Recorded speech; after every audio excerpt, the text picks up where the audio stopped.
À mon arrivée à la fac de Montpellier dans les années 80, je me suis tout de suite rendu compte qu'un petit mot, bic, revenait sans cesse dans les conversations. Le contexte aidant, j'ai vite compris que le bic était un stylo à billes.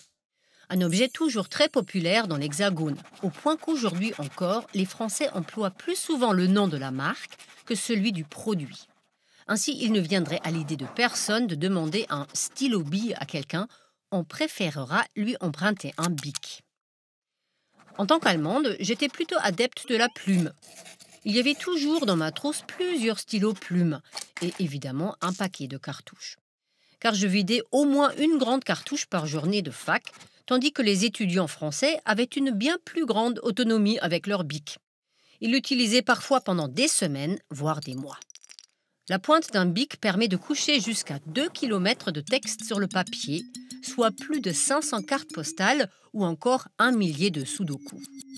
Il a même fait une entrée remarquée au Centre Pompidou à Paris et au MoMA à New York, sous sa dénomination officielle, Bic Cristal. L'épopée du bic est liée à un homme, Marcel Bic. En 1950, il entreprend d'améliorer l'invention du Hongrois László Bíró, le vrai père du stylo à billes.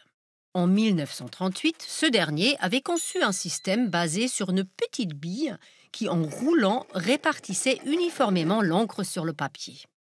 László Bíró a aussi l'idée de prendre de l'encre d'imprimerie, épaisse et visqueuse, qui a l'avantage de sécher plus vite que l'encre normale. Pratique, le stylo bille fait aussitôt un tabac. Et le succès est tel que Marcel Bic s'empresse en 1949 d'acheter la licence de Bíró, puis de lancer ce produit révolutionnaire sur le marché français. Il le baptise Bic sans H. Mais la véritable percée du bic, qui s'était implantée entre-temps dans d'autres pays, a lieu en 1965. Jusqu'à cette date, les élèves des écoles primaires écrivaient presque exclusivement à la plume, conformément à une circulaire ministérielle de 1938 qui précise que les petits écoliers français doivent tous passer par là s'ils veulent acquérir une écriture lisible et soignée ainsi qu'une orthographe irréprochable.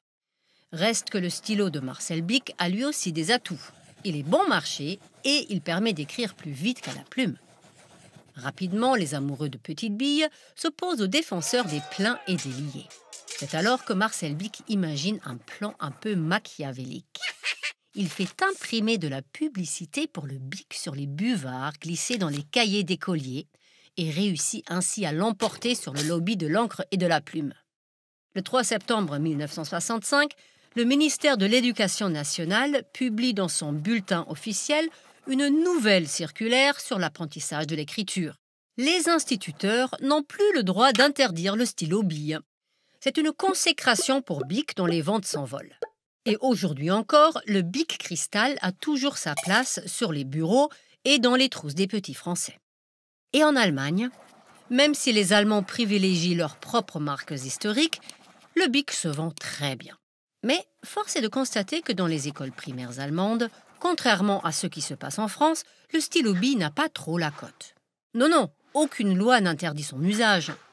Mais les enseignants allemands continuent à défendre la thèse selon laquelle le stylo à billes donnerait une écriture de cochon, tandis que le stylo plume serait l'instrument idéal pour acquérir de belles lettres.